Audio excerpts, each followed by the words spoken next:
I never forget the look in my daughter's eyes when she said those words that cut deeper than any knife. "You're not smart enough to help with my homework." The laughter of my daughter-in-law sitting on our couch felt like a dagger to my heart. Even my brother-in-law muttered something about knowing your place. In that moment, I felt my soul shrink into nothing. What none of them knew was that upstairs, hidden in a rusted metal box in our attic, lay the evidence of a secret I'd kept for decades. Contracts, letters, original manuscripts, proof that I, the woman they all dismissed as simple and uneducated, had ghostwritten the best-selling fantasy series that my own daughter had plastered across her bedroom walls. The very books she quoted, analyzed and loved more than anything else, had flowed from my pen, though another's name graced their covers. How long could I continue being the family fool when I was secretly the literary genius behind the phenomenon that had shaped a generation of readers, including my own daughter? And what would happen if the truth finally came to light? If you want to know how this mother's heartbreaking story unfolds, make sure to like this video, subscribe to our channel, and comment where you're watching from. You won't believe what happens next. I'll never forget that afternoon in Cleveland, Ohio. It was one of those October days when the maple trees outside our window were bursting with color, crimson and amber leaves dancing against a steel-gray sky. The kind of day that should have been beautiful, but instead became the moment when my heart shattered into 1,000 pieces. My daughter Melissa was hunched over the kitchen table, algebra textbook splayed open, pencil tapping against her temple in frustration. Her hair, the same honey-brown shade as mine used to be before age turned it silver, fell in a curtain across her face. I approached quietly, the way mothers do when they sense their child struggling. "Need any help, sweetheart?" I asked, placing a mug of hot chocolate beside her elbow. The ceramic made a soft thud against the wooden table, a sound that now plays in my nightmares. Melissa looked up, her 16-year-old face twisted into something I didn't recognize, something that wasn't my little girl anymore. Her eyes flicked over to where my daughter-in-law Stephanie sat scrolling through her phone on our faded floral couch, then to my brother-in-law Richard, who'd dropped by unannounced, as he always did, lounging in my late husband's chair like he owned it. "You?" Melissa's voice dripped with teenage contempt, but there was something else there, something that had been nurtured by whispers behind my back. "You're not smart enough to help with my homework." The words landed like a physical blow. I actually took a step backward, my hip bumping against the counter. Stephanie let out a snicker she barely tried to disguise behind her manicured hand.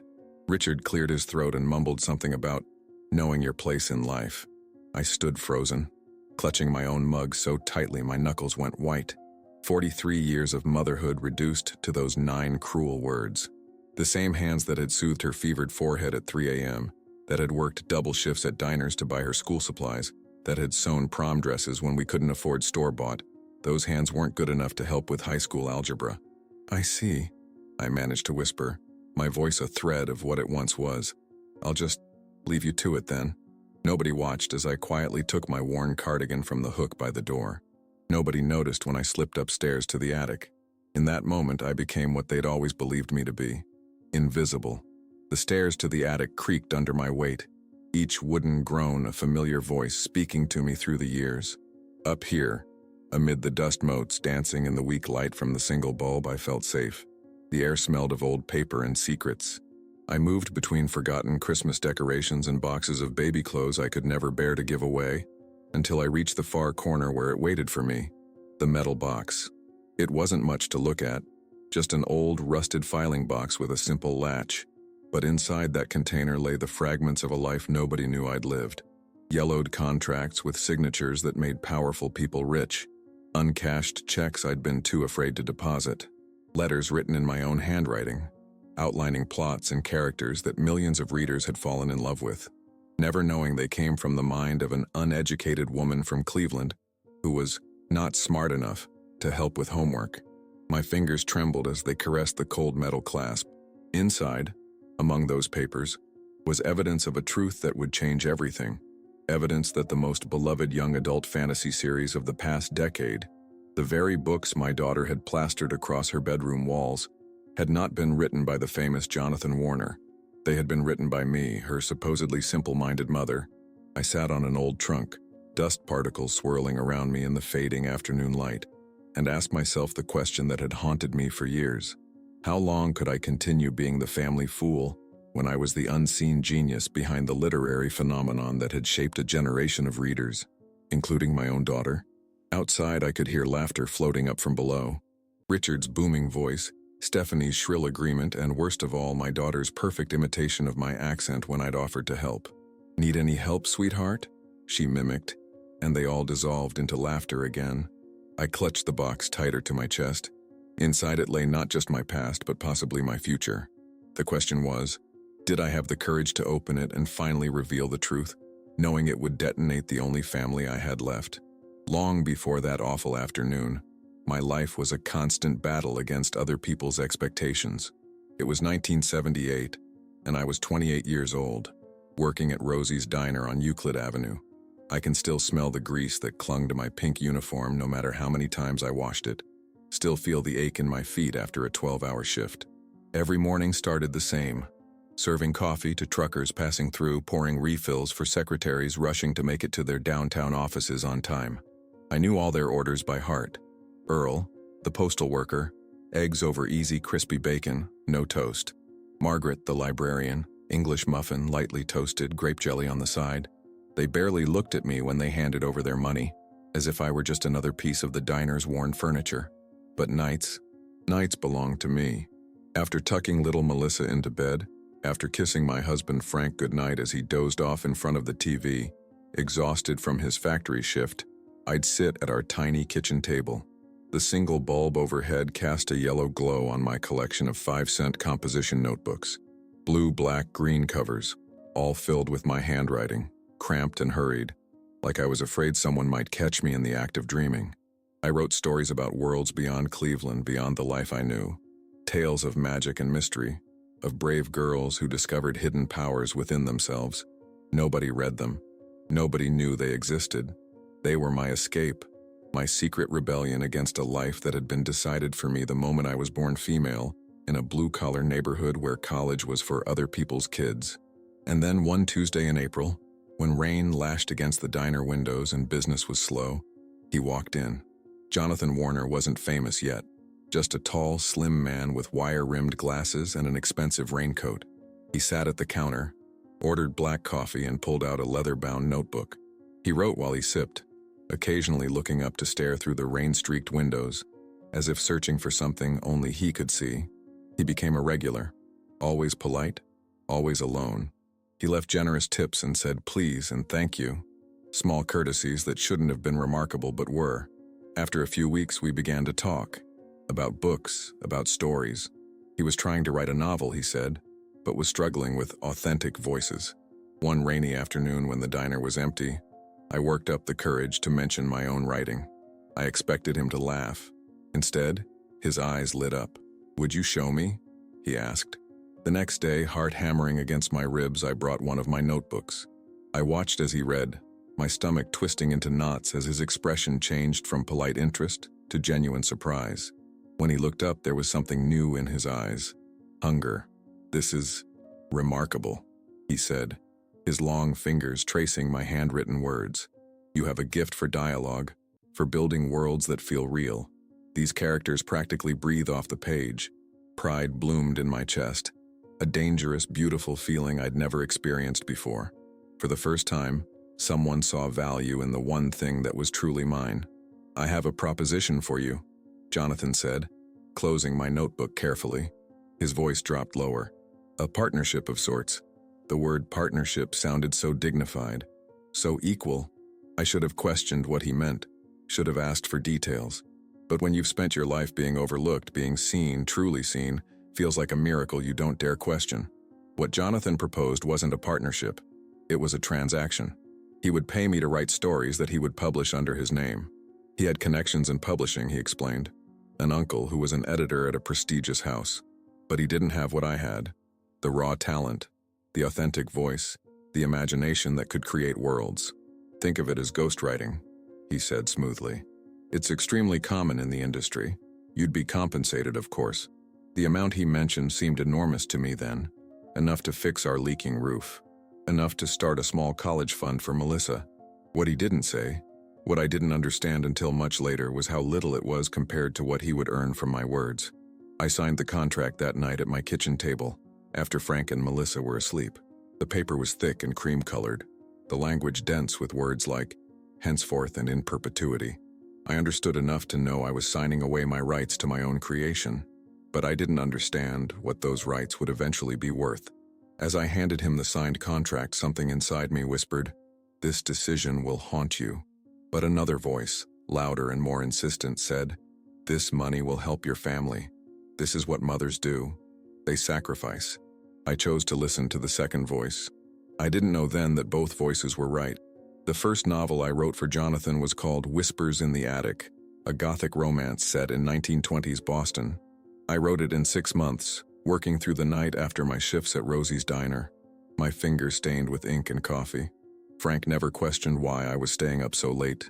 He assumed I was balancing our checkbook or clipping coupons, practical things that practical wives did, not creating worlds from nothing but imagination and midnight air. I remember the day the book was published, February 18th, 1979, a Tuesday. Snow was piling in drifts against our front door, and the radiator in our little house was making that clanking sound that meant it was working too hard. I saw the news in the Cleveland Plain Dealer, tucked away in the art section. New author Jonathan Warner delivers stunning debut. There was a photo of him, hair carefully tousled, leaning against a bookshelf in what looked like an expensive apartment, nothing like our cramped living room with its second-hand furniture. I cut out the article with trembling hands and hid it in my underwear drawer. That night I walked to the bookstore on Coventry Road, my boots leaving deep prints in the fresh snow. I stood in the fiction section, my heart racing as my fingers traced the spine of the book, my book, with someone else's name embossed in gold lettering. I bought a copy with cash I'd saved from my tips, watching as the cashier placed it in a paper bag without a second glance at me. "Good choice," she said. "I heard it's fantastic." I nearly burst into tears right there by the register. The money came as promised, a check in a plain envelope delivered to my P.O. box. $5,000. More money than I'd ever seen at once. Frank whistled when I showed it to him, told him it was from cleaning houses for rich people in Shaker Heights.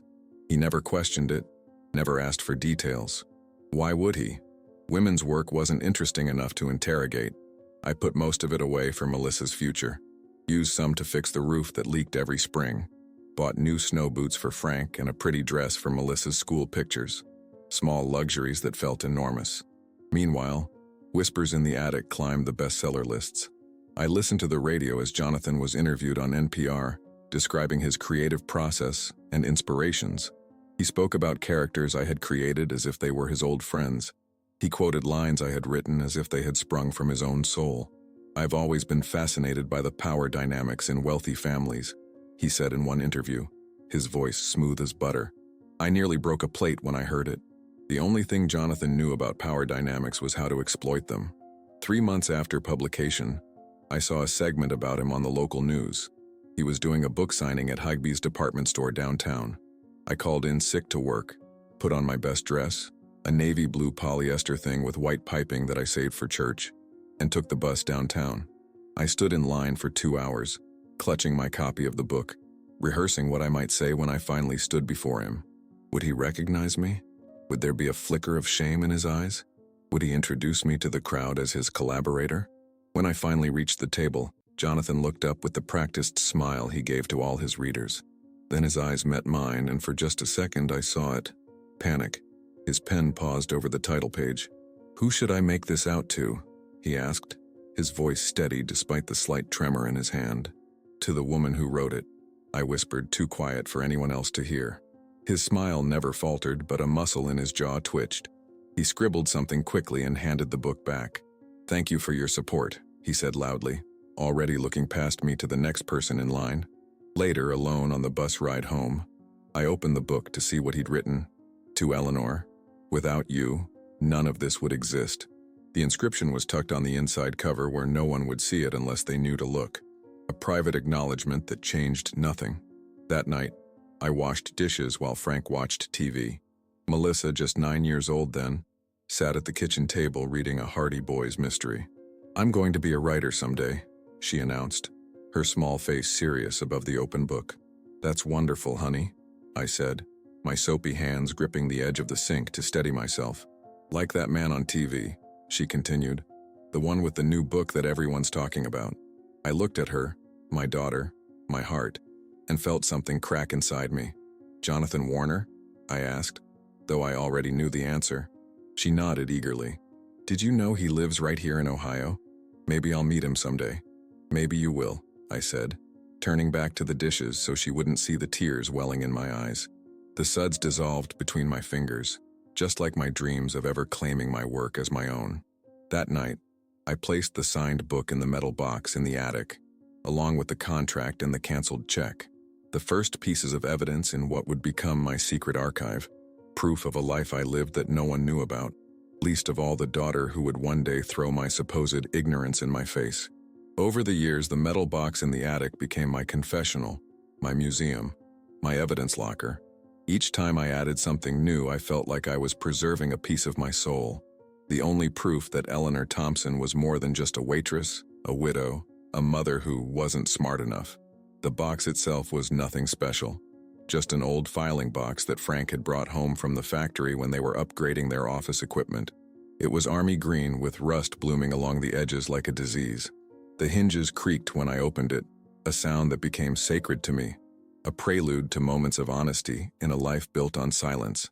Inside, the contents grew as steadily as Melissa grew. Contracts for 3 more novels, each paying slightly more than the last, but never reflecting the true success they achieved. Letters from Jonathan, always handwritten, never typed, never anything that could be easily duplicated, thanking me for another masterpiece, or suggesting small changes to manuscripts. Original drafts in my own cramped handwriting, with coffee stains and tear marks authenticating them as mine. Reviews cut from newspapers and magazines, praising Jonathan's unique voice and remarkable insight into human nature. I called it my cemetery of papers, the burial ground for my dreams for the writer I could have been. Frank died when Melissa was 14, a heart attack at the factory. Quick and unexpected. The funeral expenses ate through our savings, and suddenly the checks from Jonathan became our lifeline rather than just a supplement. I took on more writing, faster deadlines, all while picking up extra shifts at the diner and trying to be both parents to a teenage daughter who was increasingly embarrassed by her working-class mother. My family noticed the money, of course. My brother David, with his accounting degree and suburban house, raised his eyebrows when I could afford to send Melissa to SAT prep classes. My sister-in-law Janet whispered to the other church ladies about how I could buy a new car on a waitress's salary. My brother-in-law Richard, a personal injury lawyer who wore his success like a gaudy ring, would smirk when I'd mentioned paying for Melissa's college applications. "Must be good tips at that diner," he'd say, voice dripping with insinuation, as if I was doing something shameful to earn the money. None of them ever asked directly. I think they preferred their theories, that I was secretly cleaning houses or worse, selling my body, to the possibility that I might have a talent they hadn't recognized. It was more comfortable for everyone if Eleanor remained the family simpleton, the high school dropout whose husband had died and left her struggling. Even Melissa, as she grew into her teens, absorbed their perception of me. I watched it happen, helpless to stop it. The way she'd sigh when I misunderstood her homework, the embarrassed flush when I'd use grammar incorrectly in front of her friends, the eye-rolling when I mispronounced authors' names she was studying in her AP English class, authors I'd referenced in my own writing, but whose names I'd only seen on paper, never heard spoken aloud. "It's Proust, Mom," she'd snap. "Not Proust. God, did you even finish high school?" I had, barely. But what would she say if she knew I was the one who had written the scene in Midnight's Children, Jonathan's 4th novel, the one that had won a National Book Award, where the main character quotes Proust while standing in the rain outside his lover's apartment? Would she still think me ignorant then? One particularly painful Thanksgiving, when Melissa was 15, the family gathered at Janet's house. Her dining room with its matching china and crystal glasses always made me feel like an imposter. Richard was holding court, telling everyone about a big case he'd just won. The settlement was 6 figures, he boasted, swirling his expensive whiskey. "What does Eleanor know about 6 figures?" Janet laughed, passing the cranberry sauce. "Unless you count, would you like fries with that?" Everyone laughed.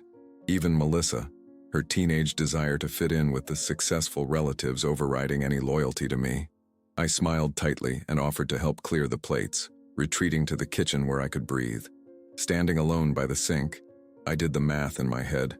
The advance for Jonathan's, my latest book, was indeed 6 figures, more than Richard had made on his precious lawsuit.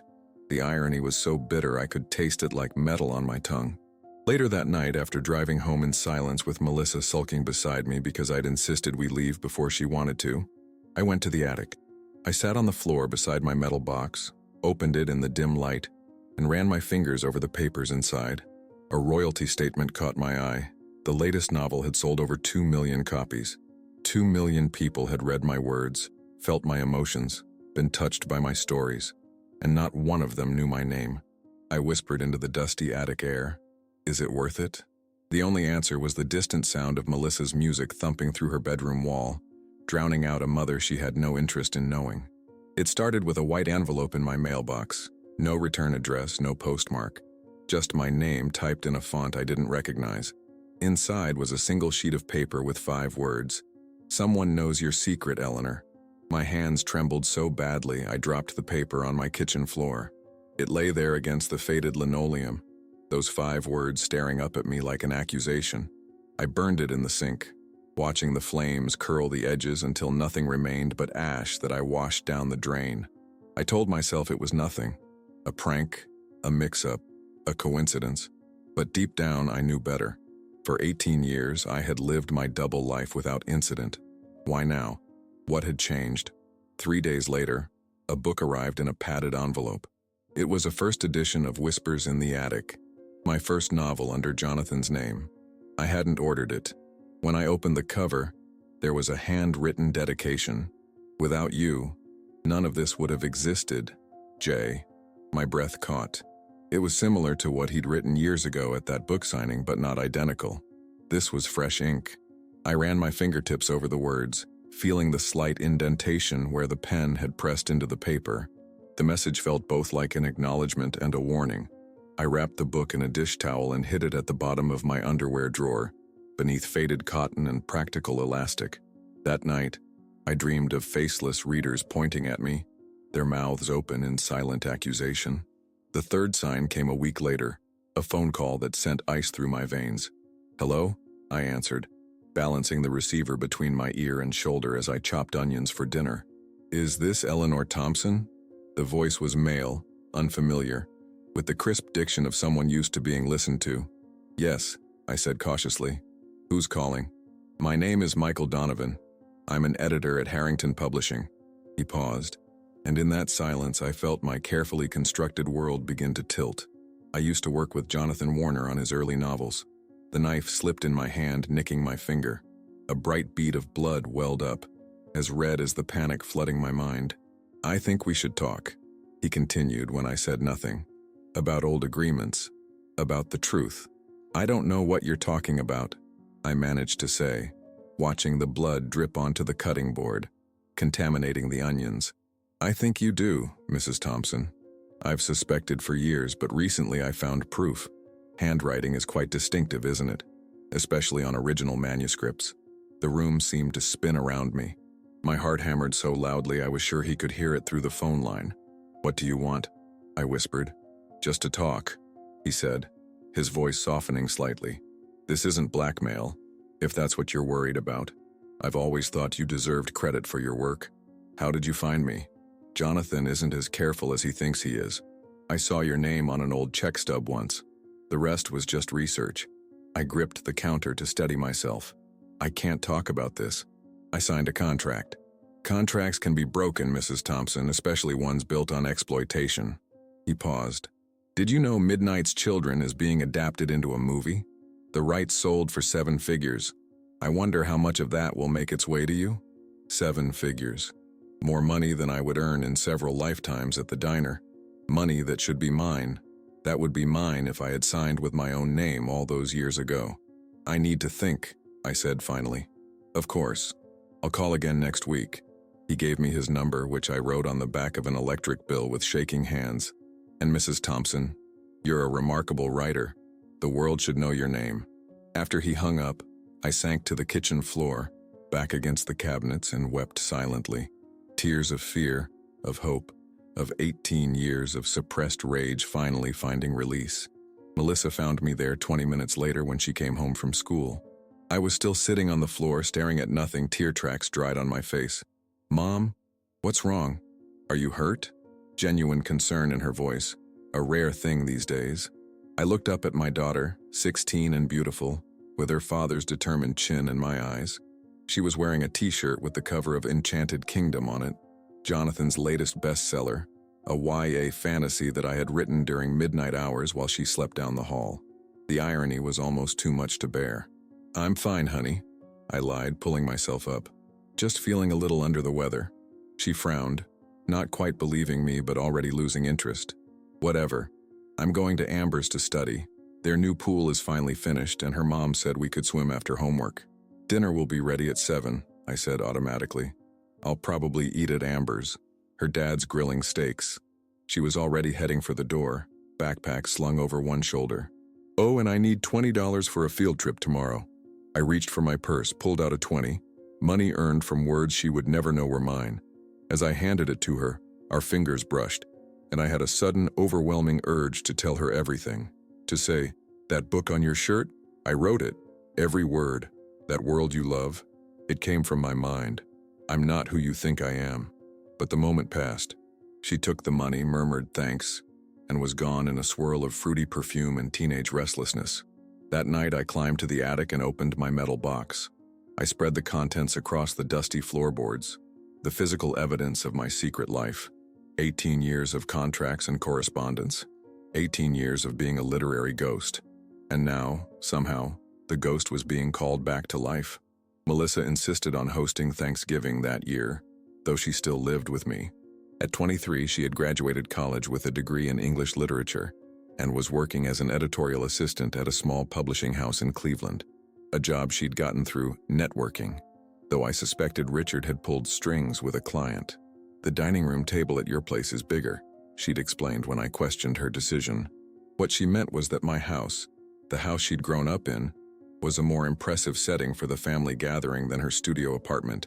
She didn't want to host. She wanted to play hostess in my space. I spent 3 days cleaning, cooking, and arranging everything to her specifications.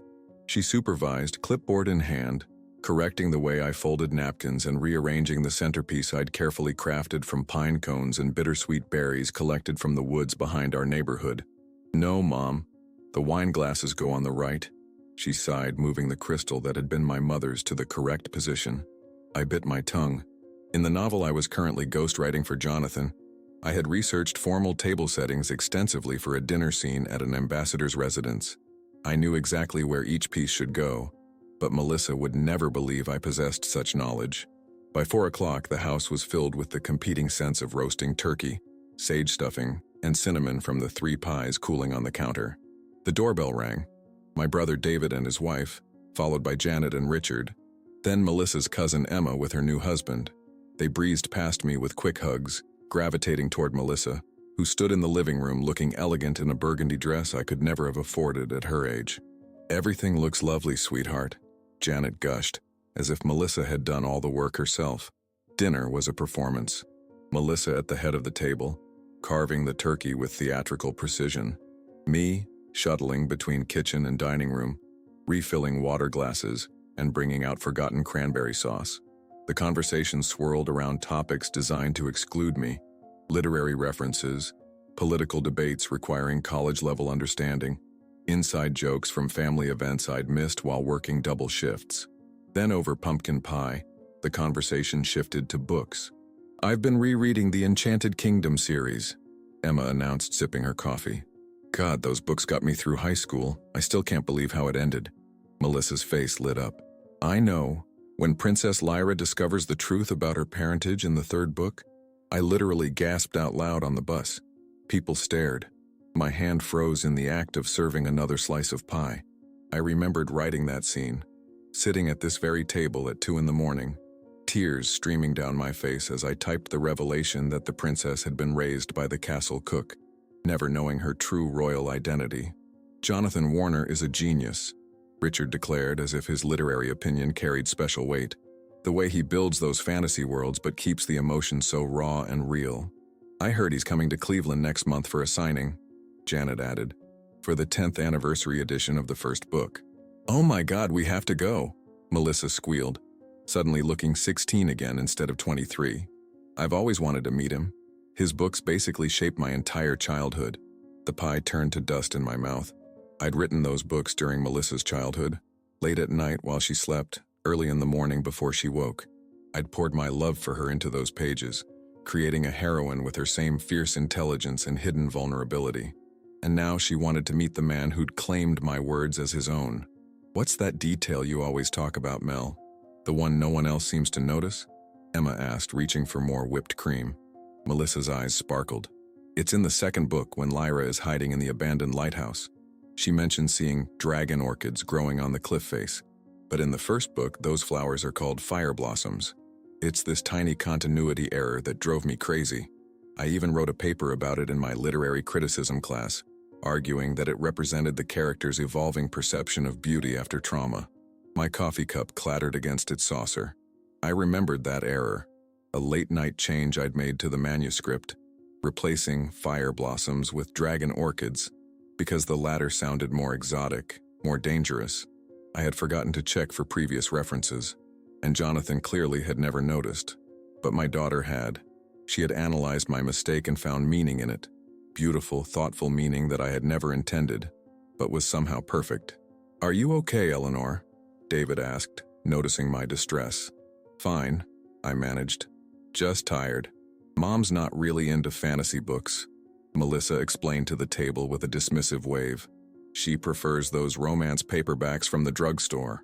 Everyone chuckled, including Richard, who added, "Well, we can't all be intellectuals." I looked around the table at my family, at the daughter who had my eyes and my imagination, but who had never truly seen me, at the in-laws and siblings who had decided who I was years ago and never bothered to look deeper, at the empty chair where Frank should have been, the only person who had ever believed I could be more than what others saw. In that moment, with the taste of pumpkin spice and humiliation bitter on my tongue, I made a decision. The metal box in the attic had stayed closed for too long. The truth had been buried under years of silence and shame. And now, with Michael Donovan's business card burning a hole in my wallet and Jonathan Warner coming to town, perhaps it was finally time to open it. "I'll clear the plates," I said, standing abruptly. No one noticed the tremor in my hands, or the resolve hardening in my eyes as I began to gather the remnants of a meal I had prepared, but received no credit for, just like every word I had ever written. After the guests left, Melissa retreated to her old bedroom to catch up on work emails. I stood in the kitchen, mechanically loading the dishwasher, each clink of porcelain against porcelain like a tiny accusation. When the last fork was put away and the counters wiped clean, I found myself drawn upstairs, not to my bedroom but higher, to the narrow staircase that led to the attic. The pull was magnetic, irresistible.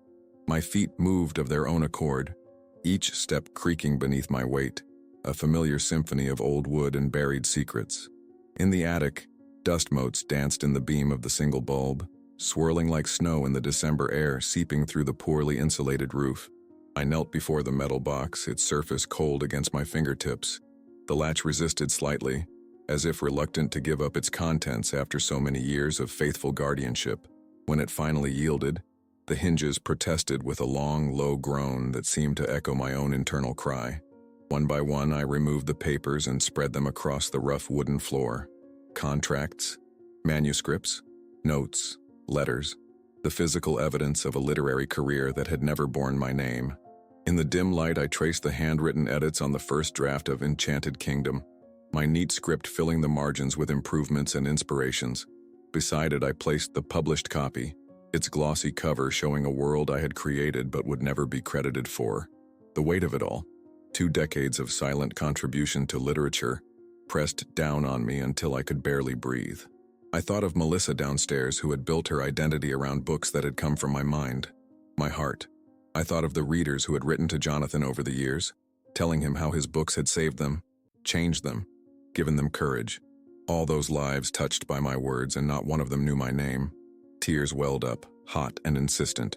I tried to hold them back as I'd held back so much for so long, but they escaped anyway, sliding down my cheeks, dropping onto the papers below, smudging ink that had already changed the course of my life once. A sob tore from my throat, raw and primal. the sound of a wound finally being acknowledged after years of silent festering. I wept for the young woman I had been, naive, desperate, thinking only of immediate needs and not long-term consequences. I wept for the recognition I had never received, for the pride I had swallowed year after year as others praised Jonathan's genius.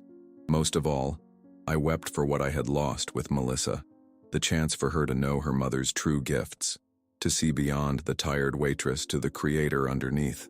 How different might our relationship have been if she had grown up knowing that the books she treasured came from her mother's imagination? Would she have looked at me with respect instead of mild embarrassment? Would she have sought my guidance instead of dismissing my input? Would the words, "You're not smart enough," ever have crossed her lips? I don't know how long I sat there, surrounded by the evidence of my secret life, tears flowing freely. Minutes, hours. Time seemed to suspend itself in that dusty space between floorboards and rafters. At some point I became aware of voices. My own voice, I realized with a start. I was talking to the papers as if they could respond, asking them questions they couldn't answer. Was it worth it? I whispered to a royalty statement showing millions of books sold. Did I make the right choice? I asked a faded photograph of Melissa on her first day of college, an education paid for by words I had written but never claimed. The papers, of course, remained silent, but somewhere in the depths of my chest, an answer began to form, not in words but in resolve, a hardening, a straightening of an internal spine that had been bent beneath the weight of secrets for too long. With hands that had stopped trembling, I began to gather the papers again. But this time, instead of returning them to their metal prison, I sorted them methodically. Evidence here, original manuscripts there, correspondence in a neat stack. I was preparing, though for what exactly, I wasn't yet sure. As I worked, a sound floated up from below, Melissa's voice soft and dreamy, reciting lines from Enchanted Kingdom, as she often did when distracted. Words I had written late one night with her childhood stuffed rabbit sitting on my desk for inspiration. Even when the world seems darkest, remember that you carry light within you, a light no darkness can extinguish. My own words, coming back to me through my daughter's voice. A message I had written for her, though she didn't know it. A truth I needed to remember now. The old floorboards creaked as I shifted position, and suddenly Melissa's recitation stopped. "Mom?" she called from below. "What are you doing up there?" I froze, papers clutched to my chest. "Just looking for some old Christmas decorations," I called back, the lie bitter on my tongue after so much truth had poured from me. "Well, come down soon. I made hot chocolate, and I want to talk to you about something." Hot chocolate, our old tradition from when she was small and would curl against me on the couch asking for "One more story, please, Mommy," before she knew that stories could come bound in covers with other people's names. Before she decided I wasn't smart enough to keep up with her growing mind. "I'll be right down," I promised, hastily returning the papers to the box. But as I closed the lid, I kept one document out, the original contract with Jonathan, now yellowed with age, the document that had started it all. I folded it carefully and slipped it into my cardigan pocket, a reminder, a talisman, perhaps a weapon. As I descended the attic stairs, closing the door behind me, I felt lighter than I had in years. The tears had washed something away, not the pain or the regret, but the paralysis that had kept me silent for so long. Whatever came next, I would face it standing upright, not cowering in shadows. My daughter was waiting, 2 mugs steaming on the coffee table, and for the first time in years I was ready to truly see her, and perhaps to let her finally see me. It was a Tuesday morning when everything changed. Outside, December snow fell in thick, lazy flakes, transforming Cleveland into a world as pristine and magical as any I had created on paper. Inside, the house was quiet except for the gentle hum of the furnace and the occasional creak of settling wood. Melissa had stayed the night after our hot chocolate talk, which had meandered through safe topics. Her job, office politics, a man she'd met at a publishing event. Nothing substantial, nothing real. We had circled each other like cautious animals, sensing a change in the air but unsure what it meant. Now she was still asleep in her childhood bedroom, surrounded by posters of bands she'd loved as a teenager, and, prominently above her desk, a framed cover of the first Enchanted Kingdom book. I sat at the kitchen table nursing a cup of tea, watching the snow accumulate on the bird feeder outside the window. My mind was unusually calm after the storm of emotions in the attic. I had made a decision during the sleepless night. I would call Michael Donovan. I would explore what it might mean to claim my work, to step out of the shadows after all these years. The thought both terrified and exhilarated me. Just as I reached for the phone, I heard a thump from upstairs, followed by Melissa's footsteps, not coming down the stairs but moving above me, in the direction of the attic. My pulse quickened. I had closed the metal box last night, but had I latched it properly? Had I left anything incriminating out where she might see it? I rose from the table so quickly my chair scraped loudly against the linoleum. Taking the stairs 2 at a time, I reached the second-floor hallway just as Melissa was disappearing through the attic doorway. "Melissa?" I called, trying to keep my voice neutral. "What are you doing?" "Looking for my old AP English binder," she called back. "I told my boss I had some notes on narrative structure that might help with this manuscript we're editing." By the time I reached the attic doorway, she was already kneeling beside a stack of plastic storage bins near the window, not near my metal box, which sat innocuously in its corner. I exhaled slowly, my heartbeat gradually returning to normal. "I think those school things are in the blue bin," I said, pointing to a container partially hidden behind an old dress form I'd used for sewing when Melissa was small. She nodded and shifted toward it, pushing aside a cardboard box that wobbled precariously. As she reached to steady it, her elbow knocked against a stack of old magazines, sending them cascading across the dusty floorboards like rectangular dominoes. The last one hit my metal box with a distinctive clang. Melissa turned at the sound, her eyes landing on the box she'd never paid attention to before. "What's in there?" she asked, curiosity piqued by the unusual noise. "Nothing important," I said too quickly. "Just some old papers of your father's." She might have accepted this if fate hadn't intervened in the cruelest way possible. As she rose to her feet, her socked foot slipped slightly on a fallen magazine. She caught herself against the wall, but her sudden movement created a draft that disturbed the delicate ecosystem of dust and stillness in the attic. A single sheet of paper, one I must have missed last night, one that had escaped the box, fluttered across the floor like a wounded bird coming to rest directly at her feet. I lunged for it, but Melissa was younger, faster. She picked it up before I could reach it, her eyes already scanning the handwritten text. The blood drained from my face as I recognized what she held.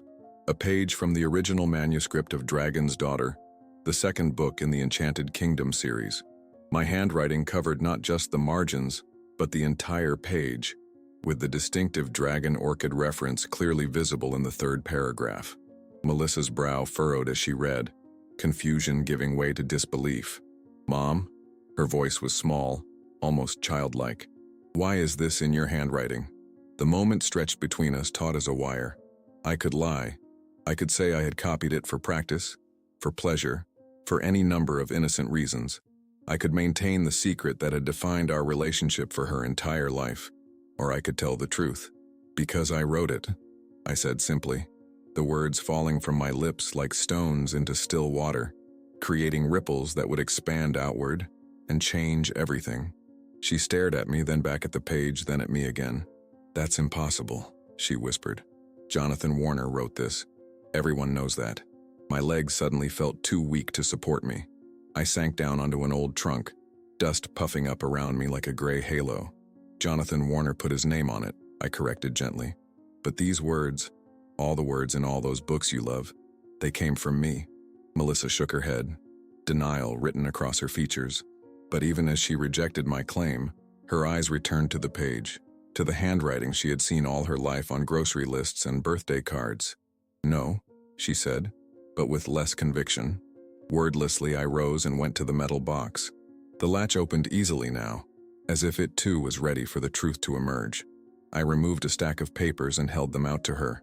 Original manuscripts, correspondence with Jonathan, the contracts that had bound me to silence.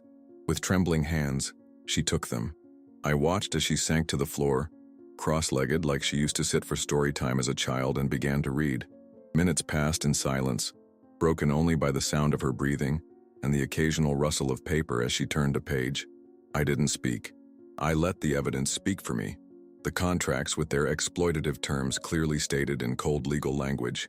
The draft showing my creative process from first scribbled notes to final polished scenes. The letters from Jonathan thanking me for another masterpiece while reminding me of my contractual obligation to remain anonymous. When she finally looked up, her cheeks were wet with tears. "All this time," she whispered, "all those books I loved, the ones that shaped who I am, they were yours? You created Princess Lyra, the Dragon Orchids, the Moonlight Warriors, all of it?" I nodded, my own vision blurring with unshed tears. "All of it. But why?" The question burst from her like a dam breaking. "Why would you let someone else take credit? Why would you hide this from me, from everyone?" So I told her everything, about the desperate young mother I had been, about the choice that had seemed so simple at the time, about how the arrangement had grown roots too deep to extract as Jonathan's fame and fortune grew, while I remained in his shadow. I told her about the shame that had kept me silent for so many years, and the fear that I would lose her respect entirely if she knew I had sold my talent so cheaply. When I finished, the attic was completely still. Even the snow outside seemed to have paused in its descent, as if waiting to see what would happen next. Melissa looked down at the papers in her hands, then back at me, really looking at me perhaps for the first time in years. "You wrote my favorite books," she said slowly, as if testing the truth of it on her tongue. "The books I wrote college essays about. The books I read under the covers with a flashlight when I was supposed to be sleeping. The books I've read so many times I can quote whole chapters." I nodded, unable to speak past the lump in my throat. Then Melissa did something I never expected. She began to cry, not delicate tears but deep wrenching sobs that shook her entire body. And as she cried, she crawled across the dusty attic floor and put her arms around me for the first time since she was a child. I held her close, my own tears finally spilling over as years of distance between us collapsed in an instant. "I'm so sorry, Mom," she choked out between sobs. "I'm so sorry for how I've treated you. For what I said that day about you not being smart enough. For all of it." We clung to each other in that dusty attic, surrounded by the physical evidence of my secret life and the emotional debris of our broken relationship.